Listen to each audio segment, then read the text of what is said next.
Chers streamers qui utilisez OBS Studio, cette vidéo est faite pour vous, puisqu'on va voir aujourd'hui des plugins, des add-ons, des petites choses qu'on va ajouter dans OBS et qui vont nous permettre de faire des trucs mais qu'on ne pouvait pas faire avant. Et à tous ceux qui utilisent Streamlabs OBS, vous aurez bientôt une vidéo similaire pour que vous aussi vous puissiez roxer du poney comme on dit. Donc un petit peu de patience, ça va arriver. On salue également nos amis streamers console qui ne peuvent malheureusement pas faire grand chose, mais je ne vous oublie pas, une vidéo arrive aussi bientôt pour vous. Et quant à ceux qui utilisent encore XSplit, eh bien non, eux on les salue pas. Bref, dans cette vidéo, je vais vous présenter 5 plugins OBS, mon top 5, qui vont vous permettre de faire des choses relativement simples. On va voir ça de façon simple aussi. Je vais vous présenter à quoi ils servent et je vous donnerai quelques petits exemples également afin de stimuler votre créativité. Bonsoir.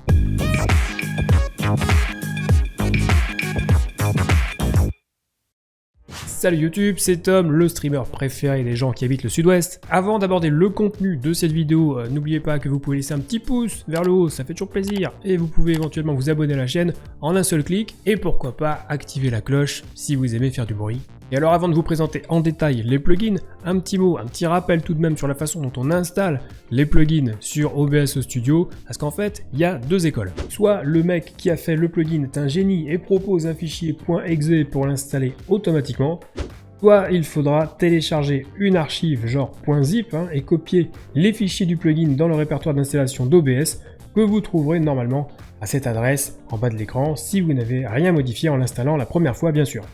À partir de là, soit vous copiez-collez les dossiers data et OBS plugin contenus dans l'archive, soit vous copiez les fichiers dans le ou les bons dossiers, c'est comme vous voulez, c'est plus simple de copier-coller les dossiers. Et c'est tout, voilà, c'est très simple, donc n'oubliez pas de redémarrer évidemment OBS s'il était ouvert pendant la manip. Et on passe donc tout de suite à mon top 5 des plugins les plus intéressants selon moi. Pour OBS Studio, c'est parti, on commence avec le premier, StreamFX. Alors ça c'est un bon gros plugin qui va ajouter des nouvelles sources, des nouvelles transitions, mais aussi et surtout des nouveaux filtres pour vos sources. On notera d'ailleurs au passage que c'est également compatible avec OBS.live de StreamElements. On a par exemple dans ce plugin un filtre qui nous permet de faire des modifications d'apparence 3D sur une source. Donc on peut jouer dans toutes les dimensions, quel que soit le type de source, et au final si on a un peu d'imagination, ça peut donner des trucs quand même plutôt sympa, comme ce petit téléphone incluant le chat Twitch par exemple. Un autre filtre vraiment très utile, c'est le filtre Blur, qui va, comme son nom l'indique en espagnol, permettre de flouter une source. Alors préférez quand même l'utilisation du flou gaussien qui est de meilleure qualité, et laissez libre cours à votre imagination pour réaliser des scènes qui ressemblent à des choses qu'on a déjà vues quelque part. Alors attention, petite note sur le flou quand même, ça peut éventuellement utiliser pas mal de ressources, donc si vous avez des ralentissements, ça peut potentiellement venir de là. Donc faites attention, surveillez bien le flou quand même. Une autre fonctionnalité de ce plugin, et là on est sur quelque chose de vraiment très intéressant, c'est l'utilisation de sources miroirs. Ça veut dire quoi? Ça veut dire que vous allez pouvoir dupliquer une source, ce qu'on savait déjà faire, et toutes les modifications que vous ferez ne s'appliqueront pas à la source d'origine. Alors on pouvait déjà faire plus ou moins la même chose auparavant, sauf qu'il y avait une astuce qui consistait à placer une source dans un groupe et d'appliquer des filtres directement au groupe plutôt qu'à la source, ça marchait bien. Mais là du coup c'est encore plus simple, il suffit tout simplement d'ajouter une source miroir et le tour est joué. Donc sur OBS, ajoutez tout simplement une source miroir et on va pouvoir la modifier indépendamment de la source d'origine. Donc là aussi, soyez créatifs et devenez par exemple le nouveau Andy Warhol, je ne sais pas.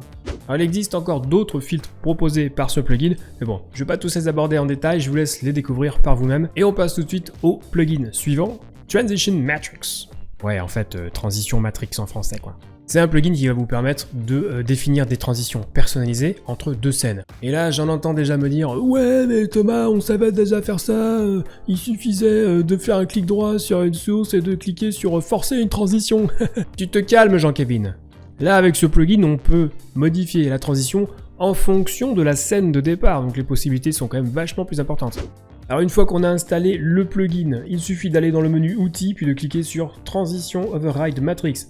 Dans la fenêtre qui s'ouvre, vous verrez une grille. Sur l'axe vertical, vous avez toutes vos scènes et sur l'axe horizontal, vous avez toutes vos scènes aussi. En fait, non, sur l'axe vertical, vous avez la scène d'origine et sur l'axe horizontal, la scène d'arrivée. Donc par exemple, si je veux qu'en partant de la scène que j'ai judicieusement nommée scène, puisque c'est très pratique, et en allant sur la scène cam seul, il y a un fondu de 600 millisecondes, eh bien je le règle de cette façon et cette transition sera effective et prendra le pas sur les transitions par défaut d'OBS. Et je peux faire ça avec n'importe quelle autre scène, de la scène A vers la scène B, de la scène B vers la scène C, de la scène A vers la scène C, etc. Donc personnalisation des transitions à 100% avec ce plugin formidable. Mais on va passer tout de suite au plugin numéro 3 qui est OBS Shader Filter. Alors si vous ne savez pas ce qu'est un shader, en gros, alors très gros, hein, c'est quelque chose qui va permettre d'appliquer un effet sur une source. Et bien avec ce plugin, vous allez tout simplement avoir accès à plein de shaders pour pouvoir modifier vos sources. Alors, il y en a vraiment beaucoup, certains sont plus techniques que d'autres, hein. Mais en gros, pour ajouter un shader, voilà ce qu'il faut faire. Vous faites un clic droit sur une source, puis sur filtre, et vous ajoutez le filtre User Defined Shader. Ensuite, vous cochez la case Load Shader Text from File, cliquez sur parcourir et ça devrait vous permettre de choisir parmi tous les shaders disponibles. Choisissez-en un et vous pouvez commencer à jouer avec les réglages, hein. Il y a énormément de shaders dispo, donc ça devrait vous occuper un bon moment si vous voulez tous les découvrir. Il y en a qui sont vraiment pas mal, hein, genre le shader Drunk qui me permet de simuler les éclairs sur ma scène de tristesse par exemple, ou encore le shader Zoom Blur qui me permet de faire comme les joueurs Fortnite et d'être vraiment super énervé quand je fais un top 2. Ensuite, plugin numéro 4, on a le plugin Move Transition. Ce plugin permet de faire des transitions bien plus poussées que ce que permet de faire de base OBS. Alors, personnellement, je l'utilise depuis quelques temps sur ma chaîne Twitch, et si vous n'êtes jamais venu me voir sur ma chaîne, eh bien voilà un petit peu à quoi ça ressemble. Là par exemple, quand je veux changer la taille de l'écran, plutôt qu'il y ait une coupure, eh bien il y a un agrandissement progressif, un idem pour la caméra quand elle rapetisse, et aussi pour l'overlay qui est réduit de moitié quand on passe sur la scène du jeu. Ça se configure en enregistrant successivement la position d'une source, puis en attribuant des raccourcis clavier afin de déclencher la transition. Ah, ça peut paraître compliqué, mais c'est pas si compliqué que ça, hein. Mais si ça intéresse du monde, je pourrais éventuellement faire une vidéo dessus, oui je me gratte. Parce que c'est vraiment un plugin qui est excellent je trouve, et qui permet d'animer le stream de façon un peu plus originale que les coupures nettes ou les simples fondus qu'on a l'habitude de voir évidemment. Donc je vous le recommande chaudement. Et il nous reste à voir un dernier plugin qui est Spectralizer. Alors c'est tout simplement un plugin qui va vous permettre d'afficher des barres audio qui vont bouger en fonction de la musique, hein. Je suis sûr que vous avez déjà vu ce principe-là, on le voit notamment sur les vidéos YouTube de Monster4 par exemple. Et bien en fait ce plugin sert ni plus ni moins qu'à afficher ce genre de barre. Donc après l'avoir installé, vous pourrez ajouter une nouvelle source qui s'appelle Audio Visualizer. Dans les propriétés de cette source, vous pouvez régler évidemment la source qui donnera le rythme aux barres. Vous pourrez aussi personnaliser les barres, bien sûr, leur couleur, leur taille, leur nombre, etc., etc. Alors vous pouvez bien évidemment laisser la chose en l'état, mais je pense que c'est l'occasion d'être un petit peu créatif et de se démarquer une nouvelle fois des autres, plutôt que de faire de simples barres. Il y a moyen de faire des trucs un petit peu plus originaux. Par exemple, au-dessus du cadre de votre webcam, vous pouvez ajouter une source Audio Visualizer, puis une source miroir qui la reprend, que vous allez retourner et placer en dessous du cadre de la webcam, et régler pour que les barres réagissent au son du micro et de votre voix.